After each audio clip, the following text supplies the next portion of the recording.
I'm Andy Acton from Frank Taylor & Associates, and today I'm going to talk to you about setting your dental practice in 9 simple steps. So let's look at the aims and objectives to start with. The first one is we're going to break down the process of selling a dental practice. Secondly, the recommended chronology to selling a dental practice successfully.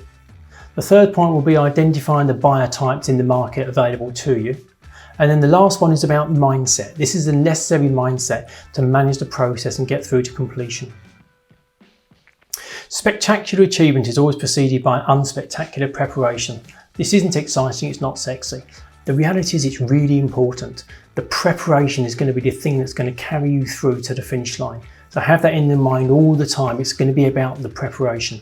Let's get to step 1. Step 1's about know your why. What's your motivation for selling? Why are you selling your practice? Is it you're fed up with being a principal but you still enjoy clinical dentistry? Do you have interest outside of dentistry? Is it for retirement? Is it that the practice just isn't working for you and it's about time to move on to another practice? But understanding your why is really important. It's also going to be something that a potential buyer is going to ask you because they're going to want to know why you're selling your practice. So being comfortable with that answer yourself is important.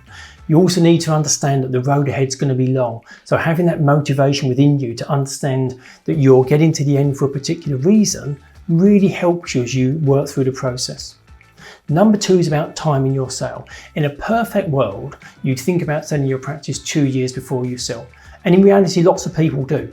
They don't necessarily take any significant steps or action during that time, but they are thinking about it and they're just starting to mull over when they're going to sell, who they might sell to and what they're going to do after they've sold. But timing your sale is really important. And remember, time is as important as timing. You're going to need time to help you get through the transaction, but timing it is important as well. So make sure that you've considered both time and timing together. So let's look at the type of buyers that are available to you in the marketplace. To start with, there's partners. You may have a partner in your practice. You may be in a partnership agreement or a limited company and have a common shareholder. They may be interested in your practice. It's worth remembering you may have a legal obligation to offer it to them in the first instance, so it's worth checking that out. You may have an associate in your practice who's interested in acquiring it too. Between partners and associates, they have something in common. They know the team and they know the patients. So actually from that point of view, they're a step ahead of people who have no connection to the practice. On the downside, sometimes it can be harder to negotiate with those people because there's no competitive element to the transaction. So there's pluses and minuses on both sides. The largest part of the market are independent dentists. These are dentists that don't have any connection to the practice at all, but they have a desire to acquire a dental practice. And it's likely that one of those is going to be somebody who ultimately buys your practice. The last group are the corporate acquirers. And within the corporate market, it starts here and it gets very large. So the bottom end for me on the corporate side is somebody who already owns 4 or 5 practices. Then you've got the mid-tier group, 12 to 20 practices, and then the very large groups that have 30, 40, 50 practices and more. The difference with selling to a corporate is that there will be some deferred consideration. You'll get typically 70% of your sale price up front, and the rest will be deferred for the period that you're contracted to the practice. That will be between 2 and 5 years, and that deferred 30% will be paid out, normally relating to some certain key performance indicators over that 2 to 5 year period, and then you receive your final sum. With the principal, the associate and the independent purchaser, invariably you receive all your money on completion. Each market is right for a different type of seller, and depending on what you're looking to achieve as your end game, any of those may or may not work for you. Step 4 is about preparing your documentation. I can't stress enough, going back to the beginning about the timing and the preparation, the sooner you can start preparing your documentation, the better.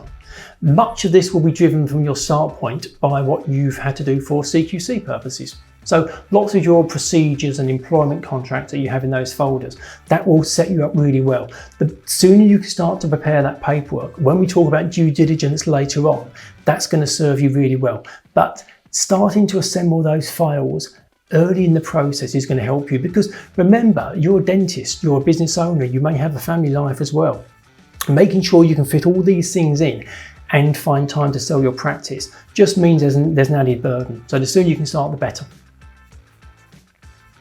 Step 5 is considering the need for a practice sales agent. You don't need a practice sales agent. You can actually sell the practice on your own. However, any good agent should more than cover their fee.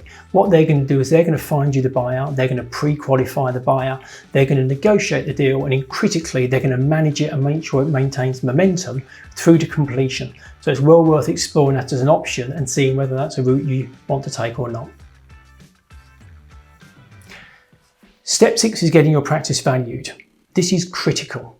Your practice is like no other. Therefore, it's not going to value like any other. Your location, your fee income, the number of surgeries, your profitability, the sort of dentistry you deliver, all of these factors are going to go into the mixing pot and come up with a valuation that's unique to your practice.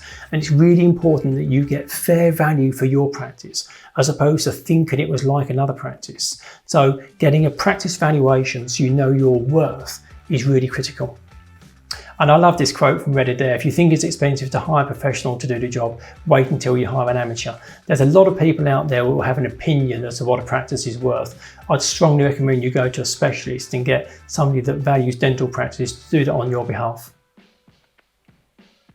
So step 7, this is finding potential buyers. Where are they? How do you find potential buyers? You can do it in a number of ways. You may have already been approached by some people. That is your start point. You could place an advert in a journal, you can put an advert on a website, there are online forums where you can let people know you're selling your practice. You could also work with a sales agent who would find the buyer for you. Just remember that there's probably a degree of confidentiality and sensitivity when it comes to selling a practice. So you need to think about how you go about it to preserve the confidential nature of selling your practice. So let's just look at a couple of things that are going to help you in terms of working through that process.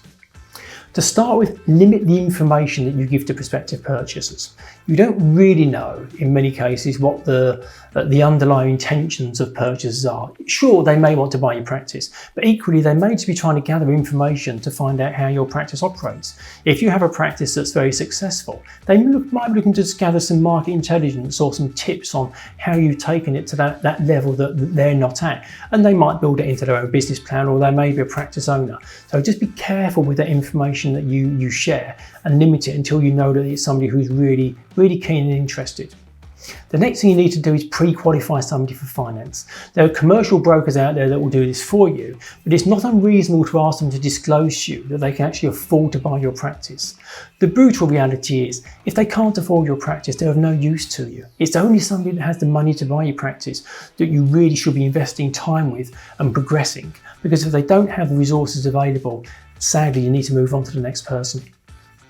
It then comes down to the nitty-gritty of the negotiation. You want to achieve a certain price, the buyer wants to buy it for a bit less, and somehow you need to make that equation work, and that negotiation is critical. Remember, the value of your practice more than likely represents a significant part of your life's work, and it's important that you get a fair value. So negotiating the price and the terms that sit around the price are really important. And the last thing is keep records. There will be a multitude of emails flying backwards and forwards and telephone conversations and WhatsApp messages, whatever it might be, but keep records of what was discussed and what was agreed, because as the deal proceeds and you start to involve solicitors, it may be quite important to be able to go back and just actually demonstrate what was agreed from your stance and what you had recorded, just so there's no misunderstandings. Step 8. Due diligence. I've already mentioned about the preparation and the documentation, and this is where it's going to come in and it's going to serve you really well. If you've done all the preparation before you get to a point where you found your buyer, when you get to the due diligence stage, life is going to be plain sailing. The due diligence part of the process can take anywhere from 2 to 4 weeks and up to 3 to 4 months. And it will come down to you as a seller. If you're well prepared and you've got your information nicely arranged and filed, when your solicitor asks you for all the information, the employment contracts, the service contracts, you may have an NHS contract, there's a lease, there may be the title deeds to a freehold, you're going to be able to provide it quickly. The sooner you can get that information together, the quicker you're going to get momentum into the deal and it will push forward. By failing to prepare, you're preparing to fail. Selling efficiently is all about preparation. You've made it through to completion. Now's the time to put your feet up. But remember the next steps. At the very beginning, the first step is know your why. And it's really important to now go back to the beginning and remember why you sold your practice. What was the thing that this was going to release you to do? And you can then really enjoy and implement those next steps. But well done, you've made it. Thank you very much indeed for listening.